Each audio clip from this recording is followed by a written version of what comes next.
Students આજે topic number 2 જે ચાલુ છે ને આપણો ટોપિક નંબર 2 વિદ્યુત ક્ષેત્ર એની અંદર આગળ વધીશું અને કંઈક ડિફરન્ટ જોઈશું. આપણે લગભગ છેલ્લી 7-8 થિયરી જોઈ. 25 સુધી તો કુલમનો ટોપિક હતો, ભાઈ 26 થી 35 સુધી કેટલી થિયરી થઈ સમજો. 10 થિયરી ખાલી વિદ્યુત ક્ષેત્રને સમજવામાં લગાવી દીધી આપણે. 10 થિયરી ખાલી વિદ્યુત ક્ષેત્રને સમજવામાં લગાવી દીધી. ઝીણી ઝીણી વસ્તુઓ સમજાય, એની દિશા, એની લાક્ષણિકતાઓ, એના એકમો, બધું બહુ મસ્ત રીતે સમજાય. હવે આગળ વધીએ અને વિદ્યુત ક્ષેત્રમાં એક નવું પદ શીખીએ, વિદ્યુત ડાયપોલ. ડાયપોલ, ડાય એટલે બે ને પોલ એટલે ધ્રુવ.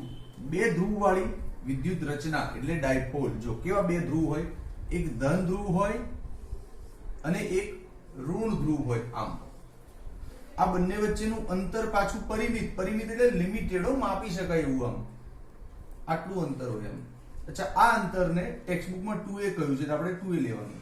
આમ તો આપણે અંતરને r કે x લેતા હોઈએ છીએ, પણ ટેક્સ્ટબુક પ્રમાણે જે અંતર 2a. તો જો આ જે સિસ્ટમ છે ને આખી આને ડાયપોલ કહેવાય. જો આને બે પોલ છે, એક ધન ધ્રુવ અને એક ઋણ ધ્રુવ, અને વચ્ચે અંતર કેટલું છે? 2a.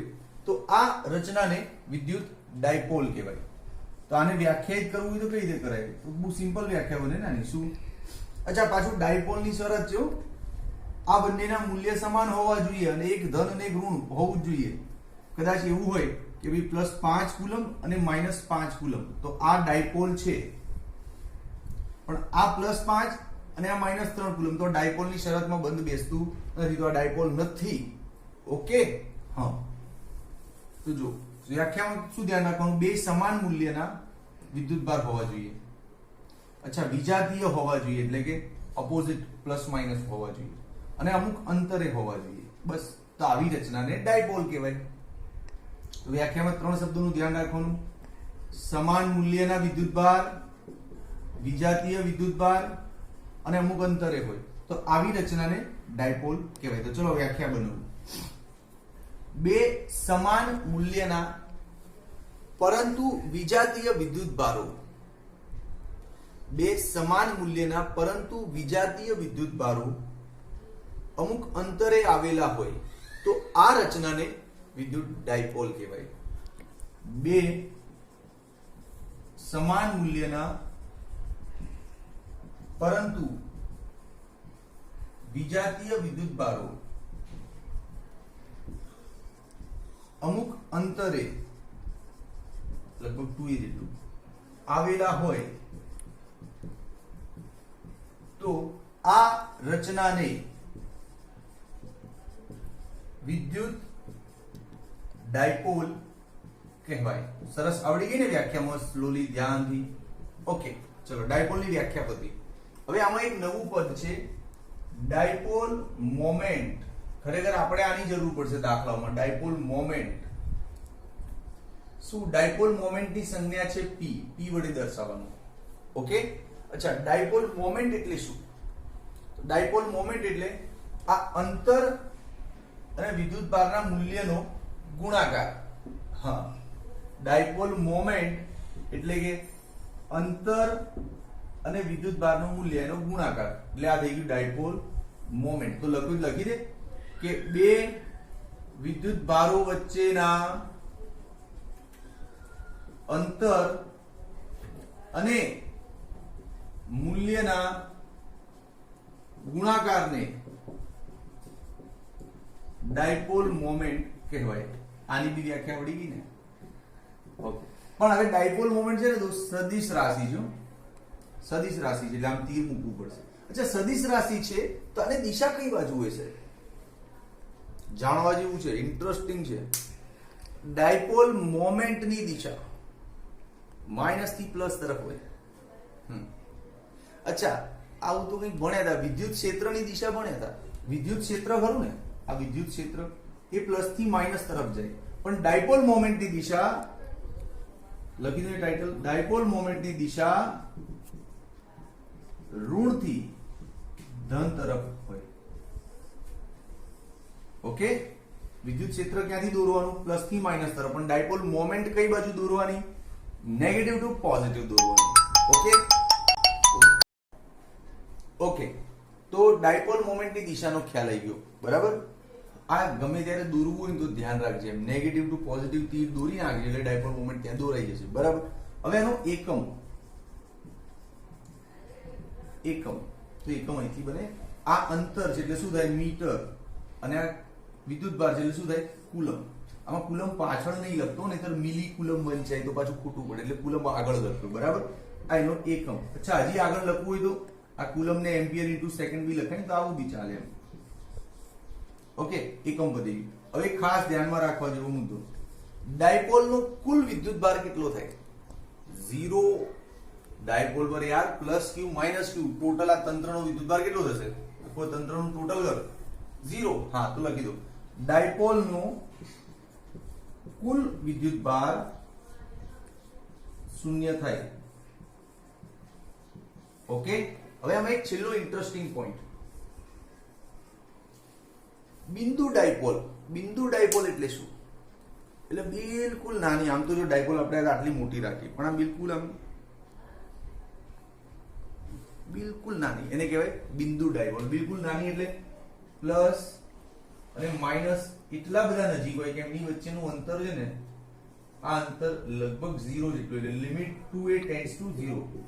અંતર બહુ નાનું હોય એમ, એને કહેવાય બિંદુ ડાયપોલ. અચ્છા, આનું વિદ્યુતભારનું મૂલ્ય પણ બહુ નાનું હોય તો વિદ્યુતભાર બી ટેન્ડ્સ ટુ 0. આવી રચના ધરાવતી ડાયપોલને શું કહેવાય? બિંદુ ડાયપોલ. બિંદુ ડાયપોલ. Okay okay. હવે નવો પ્રશ્ન, વિદ્યુત ડાયપોલના અક્ષ પર વિદ્યુત ક્ષેત્રનું સૂત્ર તારવો. શું થિયરી બને છે? એકચ્યુઅલી આપણે જોયું હતું ને કે આ બિંદુ વિદ્યુતભાર હોય, આમ બિંદુ હોય તો એનાથી અમુક અંતરે અહીંયા આગળ આની આસપાસ આની અસર હોય. સર અહીંયા આગળ કેટલી અસર? તો આપણે એનું સૂત્ર જોઈ ચૂક્યા છીએ, k/r². બિંદુનું સૂત્ર ખબર છે, પણ આ તો ડાયપોલમાં બે જણા હોય, પ્લસ ક્યુ હોય માઇનસ ક્યુ હોય, તો સાહેબ આના કારણે અહીંયા વિદ્યુત ક્ષેત્ર કેટલું? આ એવો પ્રશ્ન છે. ખ્યાલ આવ્યો? ચાલો જોઈએ પ્રશ્નનો મતલબ સમજો. વિદ્યુત ડાયપોલ, તો પેલા અહીંયા ડાયપોલ દોરી લેવાની સરસ મજાની. યાર આ લૂછીના બહુ પ્રોબ્લેમ છે. ચલો વાંધો નહીં, અહીંયા દોરી લો.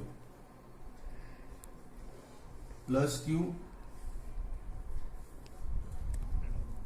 માઇનસ ક્યુ, આ ડાયપોલનું મધ્ય કેન્દ્ર O.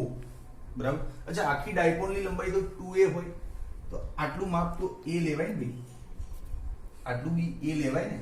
હા, ઓકે. હવે ડાયપોલના અક્ષ પર, ડાયપોલનો અક્ષ કોને કહેવાય? આને ને, આ લાઈન જે ડાયપોલમાંથી પાસ થતી હોય આને ડાયપોલનો અક્ષ કહેવાય ને. આ અક્ષ પર કોઈ જગ્યા નક્કી કરશો. અહીંયા નક્કી કર્યો આપણે બિંદુ P. અહીંયા આગળ વિદ્યુત ક્ષેત્ર શોધવામાં આપણને રસ છે. તો જે પ્રશ્ન છે એની સમજણ આ છે, જવાબ ચાલુ નહીં થયો. ડાયપોલના અક્ષ પર અહીંયા આગળ વિદ્યુત ક્ષેત્ર કેટલું એ જાણવામાં આપણને રસ છે. ચલો, તો પહેલા તો બધા અંતરો બનાવી લો ને. આ મધ્ય કેન્દ્રથી આ કેટલું દૂર હશે? આને નામ આપી દો ને, R. ઓકે, વાંધો ને. અહીંથી આનું અંતર કેટલું હશે ભાઈ? R અને -a કરો એટલે R - a થાય ને અંતર. હા, પછી આ નેગેટિવ q થી આનું અંતર કેટલું હશે? જો આટલું, a + r.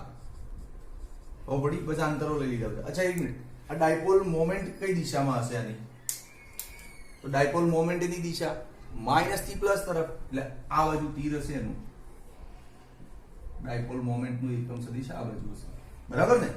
ઓકે, ચલો હવે થિયરિકલ પોઈન્ટ્સ લખવા હોય તો એક બે લખી દઈએ સ્ટાર્ટિંગમાં. પહેલું શું આવશે કે આકૃતિમાં +q અને -q વચ્ચે 2a અંતર હોય એવી એક ડાયપોલ દર્શાવી છે.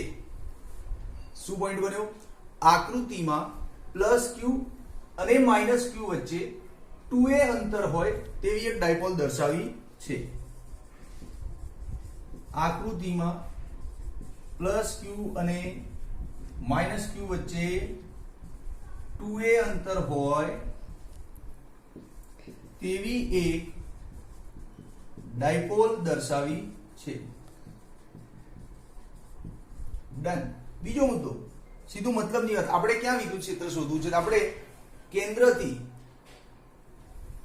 r જેટલું દૂર કોઈ બિંદુ P છે ત્યાં વિદ્યુત ક્ષેત્ર શોધવામાં ઇન્ટરેસ્ટ છે. લખી દો, કેન્દ્રથી r અંતરે P આગળ વિદ્યુત ક્ષેત્ર શોધવું છે. બસ સ્ટાર્ટિંગ આટલું કર્યું. હવે સીધું ગણિત નોંધ લઈએ આપણે. ચાલો મેથેમેટિકલ નોંધ આ રીતે લઈએ. તું આ ચિત્રને ધ્યાનથી જો ભાઈ. આ તારો પ્લસ ક્યુ છે અને આ તારો માઇનસ ક્યુ છે. અહીંયા આગળ વિદ્યુત ક્ષેત્ર ક્યાંથી આવશે? બે જગ્યાએથી આવશે. તો આનું વિદ્યુત ક્ષેત્ર સીધું અહીંયા પહોંચશે અને પેલાનું અહીંયા પહોંચશે, હે ને? તો બે બે જાતના વિદ્યુત ક્ષેત્ર આવશે, રાઈટ? પછી બે નો સરવાળો, સદિશ સરવાળો કરી નાખીએ, જવાબ આવી જાય. સિમ્પલ વસ્તુ છે ભઈલા. અહીંયા કોઈ બિંદુ છે P અને એક પ્લસ ક્યુ દેખાય છે અને એક માઇનસ ક્યુ દેખાય છે. હું એમ કહું અહીંયા ટોટલ વિદ્યુત ક્ષેત્ર કેટલું? તો આનું આવ્યું, આનું આવ્યું. એ બંનેનો સદિશ સરવાળો જ કરવાનો ને, સેમ વસ્તુ છે. તો ચલો ટાઇટલ બનાવીએ. પ્લસ ક્યુ ને લીધે P આગળ વિદ્યુત ક્ષેત્ર. પછી એ જ રીતે માઇનસ ક્યુ ને લીધે P આગળ વિદ્યુત ક્ષેત્ર. ચલો પ્લસ નું વિદ્યુત ક્ષેત્ર આ રીતે દર્શાવીએ, કે ક્યુ બાય અંતરનો સ્ક્વેર. પ્લસ ક્યુ થી P નું અંતર કેટલું છે? દેખાય છે? અહીંથી વિદ્યુત ક્ષેત્ર ટ્રાવેલ કરે એટલે આટલું જ અંતર થાય ને, r minus a. r minus a. અચ્છા, હવે આને તીર મૂકવું હોય તો મુકાઈ જાય. તો અહીંયા કેરેટ લેવો પડે ને. તો કેરેટ કયો લેવાનો? આની દિશામાં હોય ને એવો જ. તો જો તારો પ્લસ ક્યુ અહીંયા હોય અને P બિંદુ અહીંયા છે, આનું વિદ્યુત ક્ષેત્ર આમ આ દિશામાં આવશે, ડાબી બાજુ. તો એ દિશામાં બીજું કોઈ તીર દેખાય? યસ, આ દેખાય ને બ્લુ કલરનું? યસ. તો આને લેવાય એકમ સદિશ. ક્લિયર? ઓકે. ચલો પછી માઇનસ ક્યુ ને લીધે વિદ્યુત ક્ષેત્ર, સેમ ફોર્મ્યુલા, કે ક્યુ બાય અંતરનો સ્ક્વેર. ચલો માઇનસ ક્યુ આવ્યું, આનું વિદ્યુત ક્ષેત્ર અહીંયા પહોંચે, ડિંગ ડિંગ ડિંગ ડિંગ ડિંગ ડિંગ ડિંગ ડિંગ ડિંગ ડિંગ પહોંચ્યું. તો અંતર કેટલું ટ્રાવેલ કરશે? r plus a. r plus a. હવે દિશાનો પ્રશ્ન. તો આ નેગેટિવ છે દોસ્ત. કોઈ બી વસ્તુ નેગેટિવ હોય અને એમ કહું અહીંયા આગળ વિદ્યુત ક્ષેત્ર કેટલું, તો વિદ્યુત ક્ષેત્ર પહોંચે તો ખરું, પણ તીર આ બાજુનું હોય ને. નેગેટિવમાં તીર ત્રિજ્યાવર્તી અંદરની દિશામાં હોય એટલે વિદ્યુત ક્ષેત્રની દિશા આ બાજુ આવી જાય. એટલે આનું જે વિદ્યુત ક્ષેત્ર છે એની દિશા આમ આવી જાય અને પેલા પ્લસના વિદ્યુત ક્ષેત્રની દિશા આમ આવી જાય. ખ્યાલ આવ્યો? અચ્છા, હવે આની માટે આ એકમ સદિશ તરીકે પણ અપોઝિટ છે ને, તો વાંધો નહીં. માઇનસ P કેરેટ લઈ લે અને અહીંયા ઉપર તીર. થઈ ગયા બે સદિશ. ઓકે કે નહીં? ઓકે. હવે P આગળ પરિણામી ક્ષેત્ર, બિંદુ P આગળ પરિણામી વિદ્યુત ક્ષેત્ર. શું કરવાનું? બે નો સરવાળો જ કરવાનો ને, સદિશ સરવાળો. હા, પરિણામી વિદ્યુત ક્ષેત્ર એટલે પ્લસ ના લીધે વિદ્યુત ક્ષેત્ર વત્તા ઋણ ના લીધે વિદ્યુત ક્ષેત્ર. ક્લિયર? હવે કિંમતો મૂકી દો, કે q by r minus a નો સ્ક્વેર. p બંનેમાં છે ને તો કોમન લઈ લઈશું ને. હા ચલ લે, તું લખી નાખ ને ભાઈ, પાછું ગિયર ઇન સ્લો પડી જઈશ.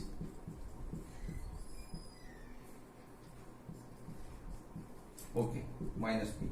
હવે તો જો કોમન શું આવે? કે ક્યુ કોમન આવે અને અહીંયા કોમન શું આવે? p caret. અંદર શું વધે? 1/r માઇનસ a નો square plus minus minus 1/r plus a નો સ્ક્વેર. હવે આને અહીંયા ગુણ, આને અહીંયા ગુણ, તો અહીંથી ગણતરીઓ ચાલુ થાય. જો કે ક્યુ આને અહીંયા ગુણી દે, r પ્લસ a નો સ્ક્વેર, r માઇનસ a નો સ્ક્વેર. નીચે શું થાય? અવયવો થાય. હા, આ r minus a, r plus a, તો r square minus a square થાય ને, ઉપર સ્ક્વેર છે જ. Okay done. હવે એને સોલ્વ કરો શાંતિથી. ચલો અહીંયા આવી જાઓ. પરિણામી વિદ્યુત ક્ષેત્ર બરાબર કે ક્યુ. અંદર જો સોલ્યુશનમાં શું? આનો સ્ક્વેર કર, આનો સ્ક્વેર કર. r square plus 2ra plus a square minus r square plus 2ra minus a square. Done? Okay. જો અંદર શું વધે? આ બધું ઉડી જાય. ઉડી જાય એટલે શું થાય? 4ra થાય. r square minus a square whole square p caret. Okay. હવે અહીંયા એક નવું યાદ આવ્યું. ડાયપોલ મોમેન્ટ નું સૂત્ર શું હતું? હમણાં 2aq હતું. ડાયપોલ મોમેન્ટ નું સૂત્ર શું હતું? 2aq. તો જો અહીંયા 2aq સેટ થાય છે, બતાવું. જો આ રહ્યો Q, આ A ના 4 માંથી એક 2 અહીંયા આપી દે, એક 2 રહી જાય ને આગળ, અને આ K રહી ગયો અને આ રહી ગયો. ખબર પડી જાય એક થયું, 4 ના 2 2 કર્યા અને 2 એક જોડે સેટ કર્યું, જેથી મને P દેખાય. ઓકે, r² - a² નું હોલ સ્ક્વેર P કરે. હવે આ થઈ ગયું P બરાબર 2aq મુજબ, તો 2kpr upon r² - a² નો હોલ સ્ક્વેર. આ થઈ ગયું ફાઇનલ સૂત્ર. આ થઈ ગયું વિદ્યુત ક્ષેત્રનું ફાઇનલ સૂત્ર. સમજો કે નહીં સમજો? પણ આમાં એક ઓપ્શન હજી પૂછાય છે, આમાં એક ઓપ્શન હજી પૂછાય કે જો પેલું r અંતર તમે લીધું હતું બહુ મોટું હોય તો આવો વિકલ્પ પૂછાય છે અને લખવાનો થિયરીમાં, જો r a કરતા બહુ મોટો હોય તો કઈ નહીં દોસ્ત, ધ્યાન રાખજે. આ r બહુ મોટો હોય ને તો તું એને અવગણી શકે. જો એને અવગણે તો આ પદ 0 જ સમજી લેવાનું. પછી r ની 4 ઘાત થાય, પણ ઉપર એક r છે એટલે ઉડી જાય. તો ફાઇનલી નીચે શું થાય? r નો ઘન થઈ જાય. ખ્યાલ આવ્યો? જો r બહુ મોટો હોય ને તો એને તમે 0 સમજી શકો, અવગણી શકો. ક્લિયર? અચ્છા, આ બે સૂત્રનો મતલબ શું થાય તારી લાઈફમાં? તને સમજાવું બે સૂત્રનો મતલબ. જો આ જો સમજ, ડાયપોલ છે આમ +q - q, બરાબર. અક્ષ પર અહીંયા ક્યાંક નજીકમાં વિદ્યુત ક્ષેત્રમાં આવ્યું હોય તો આ સૂત્ર, બહુ દૂર આમ બહુ દૂરમાં આવ્યું હોય અક્ષ પર તો આ સૂત્ર. ખ્યાલ આવ્યો?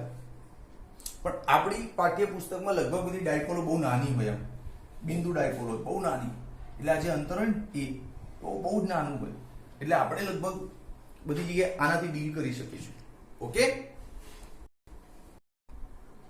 ઓકે, નેક્સ્ટ પ્રશ્ન ડાયપોલનો જ છે, પણ આ વખતે વિદ્યુત ક્ષેત્ર એના અક્ષ પર નહીં, એની વિષુવ રેખા પર શોધવાનું છે. વિષુવ રેખા, અરે બસ આને ડાયપોલ જો +q - q દેખાય ડાયપોલ. વિષુવ રેખા એટલે આના લંબ દ્વિભાજકમાંથી પાસ થતી રેખા, એટલે એક્ઝેક્ટ મિડલમાંથી આમ લંબ રૂપે પાસ થાય, આને કહેવાય વિષુવ રેખા. હવે આ રેખા પર ગમે ત્યાં અહીંયા અહીંયા અહીંયા અહીંયા વિદ્યુત ક્ષેત્ર કેટલું? વિદ્યુત ક્ષેત્ર તો આવશે જ ને. આનું વિદ્યુત ક્ષેત્ર આમ પહોંચશે, પેલાનું વિદ્યુત ક્ષેત્ર પહોંચશે, પણ તીર આમ આવનું, એટલે બધા વિદ્યુત ક્ષેત્ર અહીંયા ભેગા તો થશે જ, પણ એ શું કેટલું એ જ આપણે આખું સૂત્ર તારવવાનું છે. તો થિયરીનો ટાર્ગેટ તો ખબર પડી ગઈ ને કે ભાઈ આ ડાયપોલ છે +- એની વિષુવ રેખા પર કોઈ બી જગ્યાએ અહીંયા અહીંયા અહીંયા અહીંયા ગમે ત્યાં ક્ષેત્ર શોધવાનું છે. ઓકે, હવે નેક્સ્ટ પ્રશ્ન છે પ્રશ્ન નંબર 38. તો હમણાં રફ આઈડિયા તો આપ્યો તમને. હવે જો ચિત્ર સરસ મજાનું દોરી લીધું. જો આ ડાયપોલ દેખાય છે, અહીંયા છે +q અને અહીંયા છે -q, અને આ મિડલ લાઈન દેખાય ને, આને કહેવાય વિષુવ રેખા. શું કહેવાય આને? ડાયપોલની વિષુવ રેખા. એકદમ મિડલમાંથી જાય અને આમ લંબ રૂપે જતી હોય આમ. આ વિષુવ રેખા પર અહીંયા નક્કી કર્યું, આ તો અંતર જો ખાલી આમ ત્રુટક રેખા, અહીંયા ક્યાંક નક્કી કર્યું કે વિદ્યુત ક્ષેત્ર શોધવું છે. તો સ્વાભાવિક છે અહીંયા વિદ્યુત ક્ષેત્ર અહીંથી પહોંચશે, તો પ્લસમાંથી જો આમ જશે, આમ ટીંગ ટીંગ ટીંગ ટીંગ ટીંગ ટીંગ આમ જશે, તો આ વિદ્યુત ક્ષેત્ર કોના કારણે આવ્યું? પ્લસના કારણે. આમ તીર દોર દે. પછી આનું વિદ્યુત ક્ષેત્ર અહીંયા પહોંચશે, આમ ટીંગ ટીંગ ટીંગ ટીંગ ટીંગ ટીંગ ટીંગ ટીંગ ટીંગ ટીંગ, પણ તીર અંદર આવતું હશે ને, નેગેટિવ છે તો હા, તો આ કોનું વિદ્યુત ક્ષેત્ર છે? નેગેટિવનું. ક્લિયર? ઓકે, બાકી આ અંતર એ છે, એ છે, આ પાયથાગોરસ થી જોઈ લે, r અને a નું પાયથાગોરસ શું થાય? આ. ઓકે, એ ભાઈ મને તો અચ્છા પહેલા બે મુદ્દા સ્ટાર્ટિંગમાં શું લખશો? જે હમણાં લખ્યા હતા એ શું કે +q અને -q વચ્ચે 2a અંતર હોય એવી એક ડાયપોલ આકૃતિમાં દર્શાવી છે. સેમ ત્યાંથી ઉઠાઈ લેવાના, આકૃતિમાં દર્શાવી છે. બીજો મુદ્દો, p આગળ વિદ્યુત ક્ષેત્ર શોધવું છે. p આગળ વિદ્યુત ક્ષેત્ર શોધવું છે. ચલો હવે ડાયરેક્ટ ચાલુ કરીએ. તો આમાં બહુ મજેદાર વસ્તુ જો દોસ્ત, કેમેરામેન દેખાય છે ને બધું? જો સમજાવું શું છે આમાં મજેદાર વસ્તુ. અહીંયા આગળ છે ને વિદ્યુત ક્ષેત્ર આ જગ્યાએથી આવ્યું, તો જો આનો q જો અને આ અંતર જો, સેમ એ જ વસ્તુ અહીંયા બી વિદ્યુત ક્ષેત્ર અહીંથી આગળ આવ્યું, તો આનો q અને અંતર જો સરખા છે ને? હા, તો મૂલ્ય સરખા હશે. આના કારણે જે અહીંયા વિદ્યુત ક્ષેત્ર પહોંચે છે એનું મૂલ્ય, અને આના કારણે જે અહીંયા વિદ્યુત ક્ષેત્ર પહોંચે છે એનું પણ મૂલ્ય સરખું હશે, પણ ફરક શું? દિશા અલગ છે બંનેની. હા બિલકુલ. જો આનું વિદ્યુત ક્ષેત્ર આમ જાય છે, પેલાનું આમ, દિશા અલગ છે ખાલી. ખ્યાલ આવ્યો? મૂલ્ય તો સરખા જ છે. તો પહેલા આની નોંધ બનાવી લઈએ. ચલો, શું કે પ્લસ ક્યુ અને માઇનસ ક્યુ ના લીધે પી આગળ વિદ્યુત ક્ષેત્રોના મૂલ્યો સમાન મળે, જે અહીં દર્શાવ્યા છે. દર્શાવી દઈએ. આના કારણે વિદ્યુત ક્ષેત્રનું મૂલ્ય શું આવશે? કે ક્યુ બાય અંતરનો સ્ક્વેર. મૂલ્ય છે એટલે તીર નહીં લેતા. અને પેલાના કારણે શું આવશે? સેમ કે ક્યુ બાય અંતરનો સ્ક્વેર. મૂલ્ય છે એટલે એકમ સદિશનું બધું નહીં લેતો. અંતર કેટલું આવ્યું ને? અહીંથી આ અંતર જોવાનું ને, કે અહીંથી આનું વિદ્યુત ક્ષેત્ર ડીંગ ડીંગ ડીંગ ડીંગ ડીંગ ડીંગ આટલું ટ્રાવેલ કરીને અહીંયા પહોંચ્યું છે. તો આ અંતર લેવાનું ને. હા, રૂટમાં છે દોસ્ત. Root r square plus a square. આમાંય same to same root r square plus a square. Root અને સ્ક્વેર ઉડી જાય તો ફાઇનલી આ શું થાય? ઈ પ્લસ બરાબર કે q by r square plus a square. અને એટલું જ મૂલ્ય કોનું છે? ઈ માઇનસ નું. પણ મૂલ્યો સમાન છે દોસ્ત. તેનું ગણિત બી લખી દીધું, પણ દિશાઓ અલગ અલગ છે. તો અહીંયા ઘટકો પડશે. યસ, જો ઘટક પાડું, આનું એક ઘટક આમ પડશે. આ થીટા છે, અહીંયા થીટા થાય ને, અને એક ઘટક આમ પડશે. તો આ શું થઈ ગયું? પ્લસ નો કોસ ઘટક. અને આ શું થઈ ગયું? પ્લસ નો સાઈન ઘટક. પડ્યા બે ઘટકો. પછી આના બે ઘટકો પડશે ને, એક આમ અને એક આમ પડ્યા. अच्छा आनो थीटा અહીંયા છે, જોઈ લે. हाँ है कई रीते सर. अबे ये थीटा है तो ये भी थीटा ही होगा, ये मिडल लाइन है तो एंगल इधर थीटा इधर भी थीटा है, जेड बन रहा है ना. ओके चल, तो અહીંયા બનશે માઇનસ નો કોસ ઘટક અને આ બનશે માઇનસ નો સાઈન ઘટક. હવે ઘટકોને ધ્યાનથી જોતું. આ જે ઈ માઇનસ સાઈન અને ઈ પ્લસ સાઈન મૂલ્ય તો સરખા છે, તો બંને એકબીજાને નાબૂદ નહીં કરે. હા, એકબીજાને 0 0 કરી નાખશે ટોટલમાં આવશે તો, કેમ કે પરસ્પર વિરુદ્ધ દિશામાં છે. પણ આ ઘટકો જો, આનો સરવાળો થશે. અચ્છા, આ કેવા ઘટકો છે? આ લોકો જો આમ, આ ડાયપોલની અક્ષ આને કહેવાય, અક્ષને લંબ ઘટકો કહેવાય આ. અને આ લોકો જો અક્ષને સમાંતર છે, અક્ષની દિશામાં જ છે ને. તો થોડુંક લખીએ થિયરી શું કે વિદ્યુત ક્ષેત્રોના અક્ષને લંબ હોય અને અક્ષને સમાંતર હોય એવા ઘટકોનો વિચાર કરો. P આગળ વિદ્યુત ક્ષેત્રના અક્ષને લંબ અને અક્ષને સમાંતર હોય એવા ઘટકોનો વિચાર કરો. ચલો વિચાર કર્યો. શું લાગ્યું વિચાર કરીને? વિચાર કરીને ખબર પડી ને કે સાહેબ જે લંબ ઘટકો છે તે પરસ્પર વિરુદ્ધ છે, માટે નાબૂદ કરી દે છે એકબીજાને, અને જે સમાંતર ઘટકો છે એ એક જ દિશામાં છે એટલે સરવાળો થઈ જશે. તો ચલો, લંબ ઘટકો પરસ્પર નાબૂદ કરશે, પરસ્પર નાબૂદ ડિસ્ટ્રોય કરી નાખશે એકબીજાને, બરાબર. અને સમાંતર ઘટકોનો સરવાળો થશે. સમાંતર ઘટકોનો શું થશે? સરવાળો. અચ્છા, એક વસ્તુ જોઈ, આ જે સમાંતર ઘટક છે એની દિશા કઈ છે? એની જો આ માઇનસ છે અને આ પ્લસ છે, તો આ દિશામાં કોણ હોય? Dipole moment. હમણાં વાત તો થઈ હતી આપણે. આ દિશામાં કોણ હોય? Dipole moment. તો ડાયપોલ મોમેન્ટની વિરુદ્ધ દિશામાં, એટલે આપણે સદિશ લખવા હોય તો લખી શકાય, પણ કેરેટમાં શું મૂકવાનું? Minus p. તો ચાલો સરવાળો કરી જ નાખીએ હવે ને. આવી જાઓ ફાઇનલી. P આગળ પરિણામી ક્ષેત્ર, P આગળ પરિણામી વિદ્યુત ક્ષેત્ર. હા, બરાબર. સદિશ પછી બની પેલા સરવાળો કરી નાખો. આનો નાનો E plus cos theta, plus એટલે વચ્ચે પ્લસ નથી, બે સાઈડમાં જેમ દર્શાવે છે કે ધનનું ક્ષેત્ર છે, અને E નેગેટિવ નું કોસ થીટા. બે હાથ ભૂલ ઓછી જાય છે. ચાલો, એમને સદિશ બનાવવા હોય ને તો कैरेट મૂકવું પડશે. મૂકી દે माइनस p कैरेट. क्यों माइनस? अरे यार, ये विद्युत क्षेत्र इन दोनों का रिजल्ट इधर जा रहा है और तेरा डायपोल मोमेंट अपोजिट है, तो सदिश बनाने के लिए कुछ कैरेट तो रखना पड़ता है. तो कैरेट या तो उसकी दिशा में हो तो चलता है या उसके अपोजिट हो तो चलता है, लेकिन अपोजिट है तो माइनस रखना पड़ता है. क्लियर? ઓકે, હવે આના મૂલ્યો સરખા છે તો જોઈ લે. આનું મૂલ્ય છે kq બાય r સ્ક્વેર. કેમેરામેન આવે છે નીચેનું બધું. હા, અને આ cos θ એટલે cos θ યાદ છે બી શું કામ મળતું છે. આનું મૂલ્ય એટલું છે kq by r square plus a square cos θ minus p grade. Okay, હવે આ ડબલ થઈ ગયું તો ચલો લખી લો. પરિણામી વિદ્યુત ક્ષેત્ર બરાબર 2 વખત kq by r square plus a square cos θ minus p grade. હવે આ cos θ એટલે શું થાય? પાસેની બાજુ અપોન કર્ણ. ચિત્ર જો હરખું. પાસેની બાજુ અપોન કર્ણ બતાવું ભાઈ. કેમેરામેન ચિત્ર પર ફોકસ કરો. આ જો θ જો, આ θ છે આ પાસેની બાજુ અને આ થઈ ગયો કર્ણ. પાસેની બાજુ અપોન કર્ણ. કેમેરામેન પાછા અહીં આવી જાઓ. પાસેની બાજુ અપોન કર્ણ. આ રૂટમાં છે ને, તેને આ રીતે લખાય ને 1/2. ઓકે, વિદ્યુત ક્ષેત્ર બરાબર 2kqa. તો નીચે જો આની પર એક ઘાત છે, આની પર એક દ્વિતીયાંશ છે, તો ટોટલ કેટલી થઈ જાય? હાય હાય, 12માં ભણેલા ડૂબી મર. આટલી થાય. હા, E બરાબર 2kqa r square plus a square ની 3/2. હવે આમાં જો પાછું 2aq એટલે આને શું લઈ લેવાનું? Dipole moment. હવે શીખાયેલા ને, ડાયપોલ મોમેન્ટ બરાબર 2aq.